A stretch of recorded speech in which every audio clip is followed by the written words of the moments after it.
Piracy को बढ़ावा नहीं देते सर, है ना। जेन्युइन कंटेंट में बिलीव करना चाहिए। देखिए जरा, welcome all of you in our today's regular class in which we will continue simple harmonic motion HSM। SHM बहुत बढ़िया। वैसे HSM की फुल फॉर्म क्या है? चैप्टर अभी बताता हूँ सर। चैप्टर कौन सा है? 13 11 class simple harmonic motion. Exactly name of the chapter in NCERT is oscillations. इसमें लास्ट क्लास में मैंने जस्ट इंट्रोड्यूस करा था कि SHM क्या होता है। कुछ बच्चों को समझ में नहीं आया। समझ में क्या नहीं आया? होमवर्क पूछ लो तो समझ में नहीं आया, होमवर्क ना पूछो तो सही चल रहा है। ऐसा कुछ होता है ना? हाँ सर होता है। देखें जरा प्लीज, एक ब्रीफ रिकॉल करेंगे जी। ब्रीफ रिकॉल करके फिर आगे बढ़ेंगे। Simple harmonic motion is the simplest oscillatory motion, the oscillatory motion in which acceleration is proportional to minus x. Proportionality constant is omega square. A equal to minus omega square x में omega वही जो पहले से पढ़ते आ रहे हैं, theta by small T 2 pi by capital T और 2 pi into frequency. उसके बाद एक टर्म और हमने यहाँ इंट्रोड्यूस की, restoring force F equals to m into a का formula minus omega square x और माइनस के एक्स। इसी में हमने एक फॉर्मूला पढ़ा, time period of oscillation 2 pi by omega और 2 pi under root x by a और 2 pi under root m by k. Frequency इसका रेसिप्रोकल। ये कैसे आया खुशबू मैम बताना जरा, ये कैसे आया? ओमेगा की वैल्यू यहाँ से ओमेगा की वैल्यू आएगी a बाई एक्स का अंडर रूट। यहाँ पुट कर दो, आ गया आंसर। पुट करेंगे यही आएगा। यहाँ से k equal to m omega square से पुट करेंगे तो ये आएगा। फ्रीक्वेंसी इसका रेसिप्रोकल है। व्हाट इज एम्पलीट्यूड हमने पढ़ा। एम्पलीट्यूड क्या होता है? Maximum displacement from mean position हमने पढ़ा। उसके बाद हमने पढ़ा इक्वेशन, हाँ फेज था एक term, equation for simple harmonic motion में डिस्प्लेसमेंट का formula a sin omega t. Keep silence everyone. Velocity का फॉर्मूला तरंग a omega cos omega t. Another formula omega under root a square minus x square. And the third one acceleration का formula Aryan minus omega square x। आज का topic start करें उससे पहले कुछ queries आपके हैं, लेट मी डिस्कस। बोलो जरा कौन सा डाउट है? Question number question number 6। Question number 2 and 3 में से कोई भी देखे जरा। Question number 2, are you present on the board? Question number 2 from the module is a question from NCERT। NCERT का क्वेश्चन है। करते हैं क्वेश्चन क्या है। A particle in SHM described by the displacement x equals to a cos omega t plus phi। ये given है question में। x क्या है? Displacement at any time. ये क्या है? Amplitude means maximum displacement. Omega t plus phi is the phase and phi is the initial phase. Initial phase यानी जब टाइम 0 है। If position is 1 centimeter at t equal to 0 and velocity is omega, means at t equals to 0 position of the particle is 1 centimeter and velocity is omega centimeter per second। जब time 0 and starting में ये displacement and ये displacement velocity. What are its amplitude and phase angle if omega is pi per second. Omega भी question में given है pi per second, तो हमें amplitude बताना है एंड फेज एंगल फाई निकालना है। ये पूछा ना, find the amplitude and initial phase angle यानी फाई। कर दे जी solve, putting the values we got the answer. Value put करें तो इसमें डिस्प्लेसमेंट में, अच्छा वेलोसिटी भी गिवन है तो पहले वेलोसिटी का फॉर्मूला बताओ जी। याद है डायरेक्टली पुट कर दो, नहीं याद है तो इसको डिफरेंशिएट करके ले आओ, आंसर सेम ही आएगा। हाँ, इसको डिफरेंशिएट करेंगे तो a as it is cos का differentiation minus sine omega t plus phi और ओमेगा टी का डिफरेंशिएशन ओमेगा बाहर आ जाएगा मल्टीप्लाई। ठीक है, अब ये इक्वेशन नंबर 1 एंड ये equation number 2। Putting the value of x in equation number 1, equation first becomes x की जगह क्या लिख दें, 1 equals to a cos phi। Am I right? Omega t कहाँ गया? t 0 हो गया। x की वैल्यू 1 कब है? जब t की वैल्यू 0 है। What you got? Equation number आ गई लेट 3 एंड इक्वेशन सेकंड में क्या करें?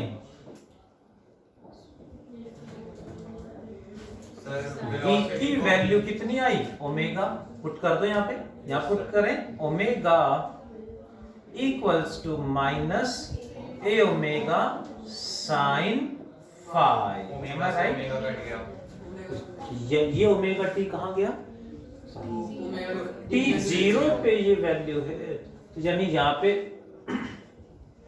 यहाँ वेलोसिटी की वैल्यू और यहाँ टी की वैल्यू पुट किया तो ये आएगा। कुछ कैंसिल हो रहा है?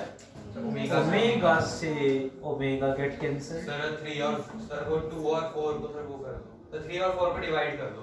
This can be written as a, this one, a sin phi equals to -1 and इसको क्या लिखेंगे? a cos phi equals to 1। ये है फोर्थ और ये है थर्ड। डिवाइड कर दें, क्या बनेगा? tan phi is equal to -1। tan phi sir tan phi नहीं, tan phi equals to -1। tan phi क्या होता है? tan phi की वैल्यू -1 का 3π/4 या फिर -π/4 -45 डिग्री यानी -π/4 या फिर 3π/4 राइट। 3π/4 होता है ना सेकंड क्वाड्रेंट, एंड 3π/4 पे भी होगा। वन मोर थिंग, एम्पलीट्यूड भी निकाल। इनिशियल फेज एंगल आ गया हमारे पास ये, और क्या बचा? एम्पलीट्यूड कैसे निकालेंगे राधिका मैम बताएंगे। एम्पलीट्यूड कैसे निकालोगे जल्दी से बता दो जी राधिका मैडम, बताओ नमिता। ये क्या था जानवी? इक्वेशन 3 का स्क्वायर प्लस इक्वेशन 4 का स्क्वायर भी कर दो आंसर। स्क्वायरिंग एडेड, हाँ वैल्यू पुट कर दो तो भी आएगा। 5 की वैल्यू 3 में पुट कर दो, 4 में, इससे भी आंसर आएगा। या ध्यान दें, क्वेश्चन में 5 ना पूछा होता, सिर्फ एम्पलीट्यूड कहा होता, तो इन दोनों का स्क्वायरिंग करेंगे। क्या करेंगे? LHS में LHS, RHS में RHS, तो विन नंबर क्या आएगा बोलना जरा। इसका स्क्वायर क्या बनेगा विन नंबर, जल्दी बोलो। a² sin keep silence everyone. Plus? a square plus cos square. Plus कहाँ से आ गया? Sir a square cos square. A square sine square five plus a square cos square phi equals to minus one का square one plus one का square one. a square common आ जाएगा. A square Janhvi madam common ले लेंगे तो क्या बचेगा? a square equals to 2.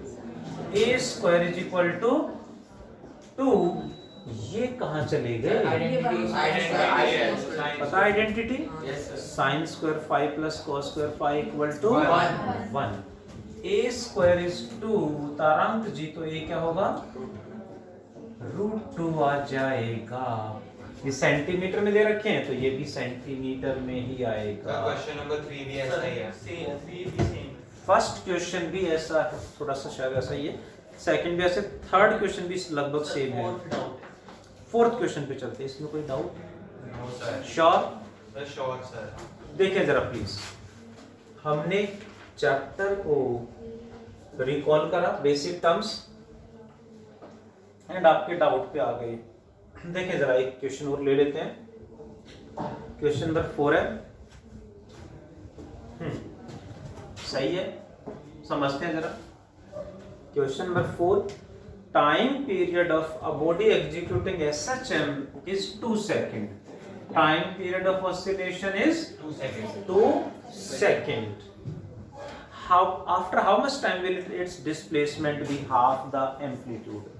कितने टाइम बाद डिस्प्लेसमेंट becomes एम्पलीट्यूड का हाफ? सर इक्वेशन में डाल दो सर। हमने वो टाइम निकालना है जब डिस्प्लेसमेंट एम्पलीट्यूड का हाफ हो जाएगी। डिस्प्लेसमेंट का formula Shilpa, keep silence everyone. Displacement at any time Prachi. Aryan, Lakshya, sir a omega sin omega t plus phi. Displacement equal to a sine omega t. Mean position से निकाल लेंगे तो ओमेगा टी वाला लेते हैं, फाई रहने देते हैं। x इक्वल टू क्या होता है? ए साइन ओमेगा टी। क्वेश्चन खत्म। यहाँ पे क्वेश्चन एक ही पूछा आपने, बट मैंने 4 बताने हैं क्योंकि वो जो कॉन्सेप्ट मुझे यहाँ सिखाना वो बहुत जगह काम आएगा। देखो जरा प्लीज, कॉन्सेप्ट है, क्वेश्चन ही कॉन्सेप्ट है। वो टाइम निकालना है, वो टाइम बताना है जब डिस्प्लेसमेंट a/2 हो जाएगी। कर दो वैल्यू पुट। x की वैल्यू क्या पुट कर दें? a/2। प्लीज, जिससे पूछोगे रिप्लाई करेगा। x की value equals to a sin omega t। Yakshit, next step.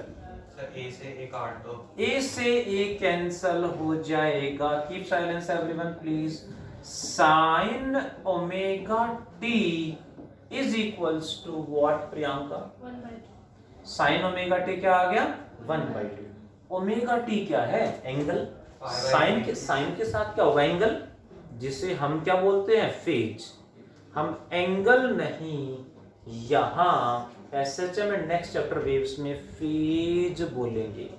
तो साइन थीटा हाफ कब होता है? साइलेंस, जब थीटा यानी omega t equal to, Radhika बोला 30 डिग्री, यानी कीप साइलेंस एवरीवन।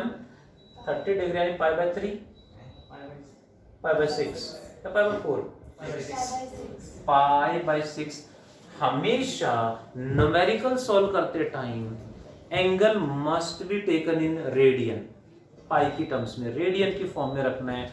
डिग्री में कभी पुट नहीं करना, नहीं तो मिस्टेक हो जाएगा। ओमेगा को एलिमिनेट कर दो। ओमेगा का फॉर्मूला अभी हमने पढ़ा, क्या पढ़ा? 2π/t। ओमेगा का फॉर्मूला 2π/t। तो हम क्या करेंगे?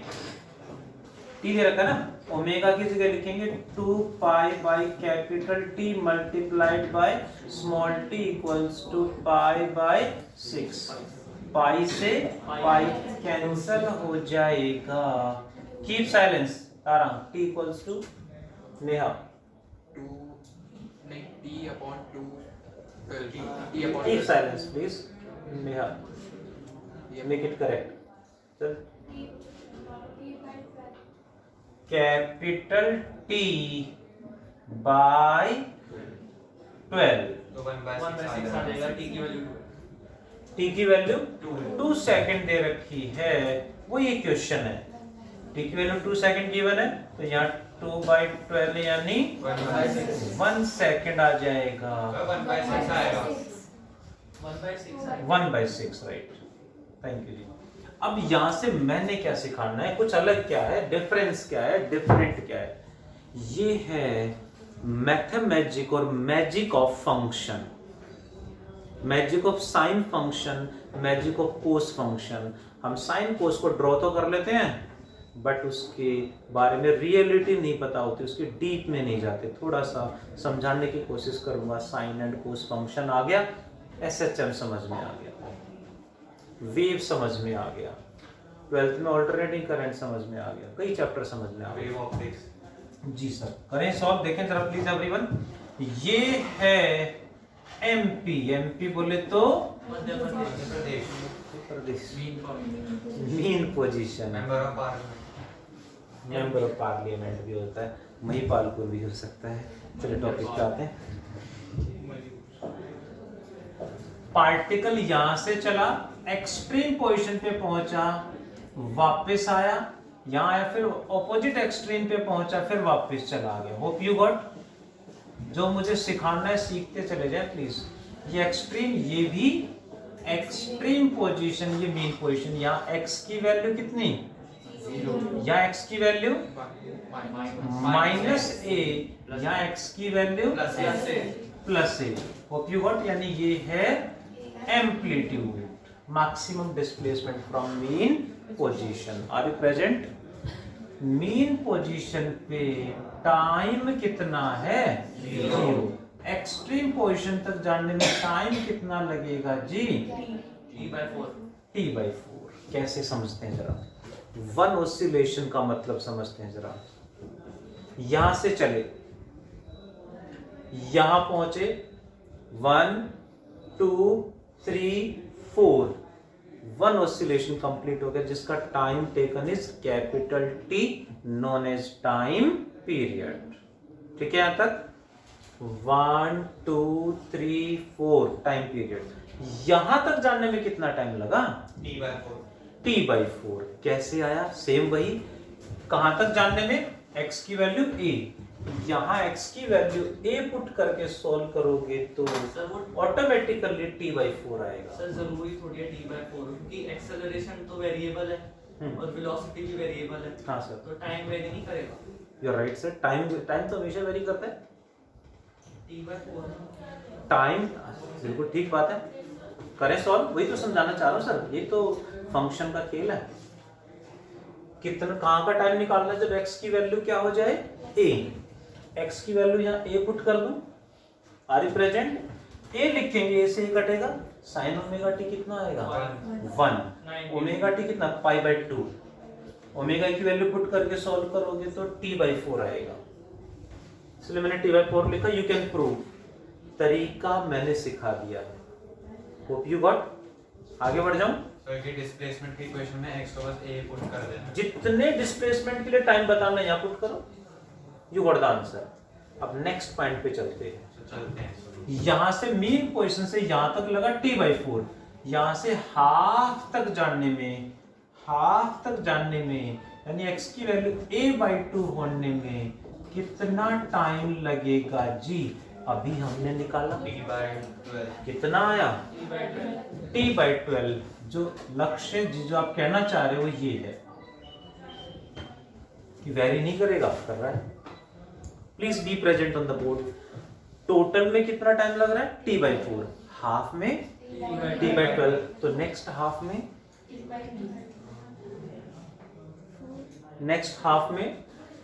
नेक्स्ट हाफ का मतलब है, देखना जरा प्लीज, x की वैल्यू 0 टू x की वैल्यू a/2 तक जो टाइम लगा वो अभी हमने कैलकुलेट करा है t/12।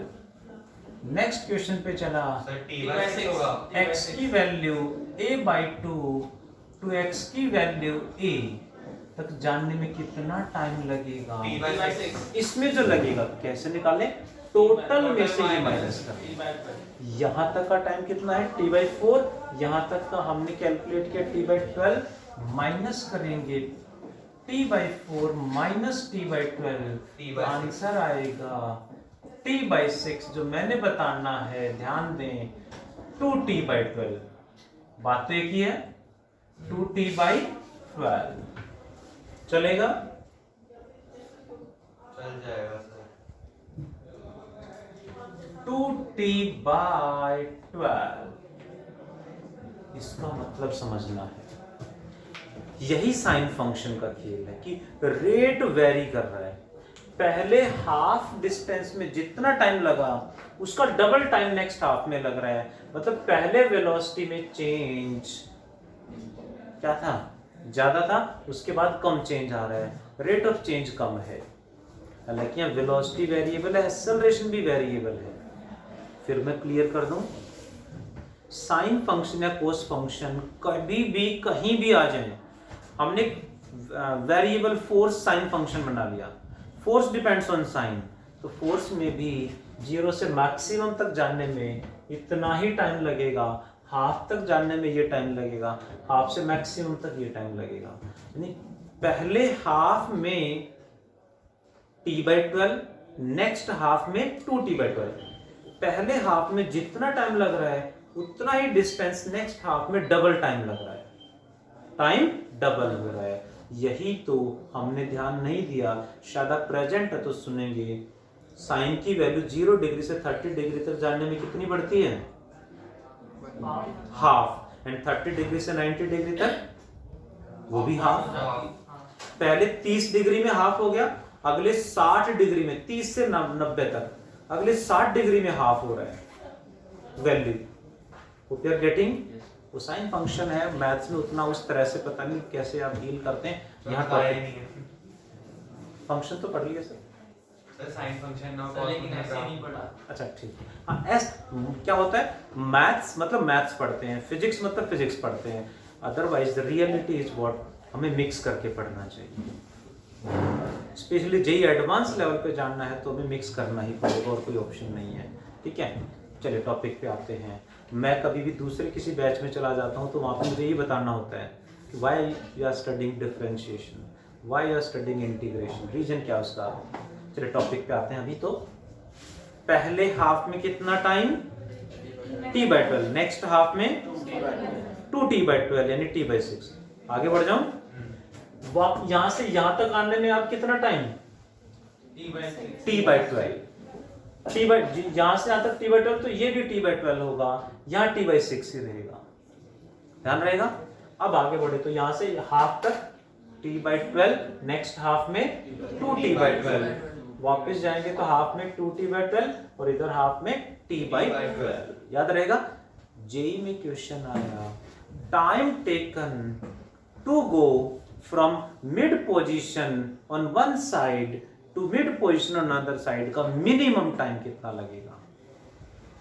Minimum time to move the particle from mid position on one side to mid position on another side.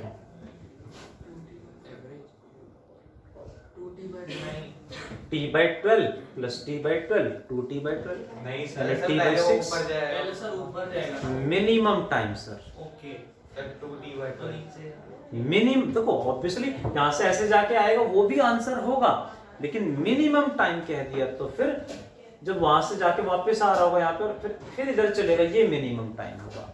दो चार बातें मैंने काफी सारी बताई। एक लास्ट क्वेश्चन आप बता दो फिर मैं आगे बढ़ूंगा। जल्दी से आप सॉल्व करके बता दें जी। Find the time to make the position a/√2। a/√2 तक जानने में कितना टाइम लगेगा, जल्दी बता दो, फिर नेक्स्ट टॉपिक पढ़ेंगे जी।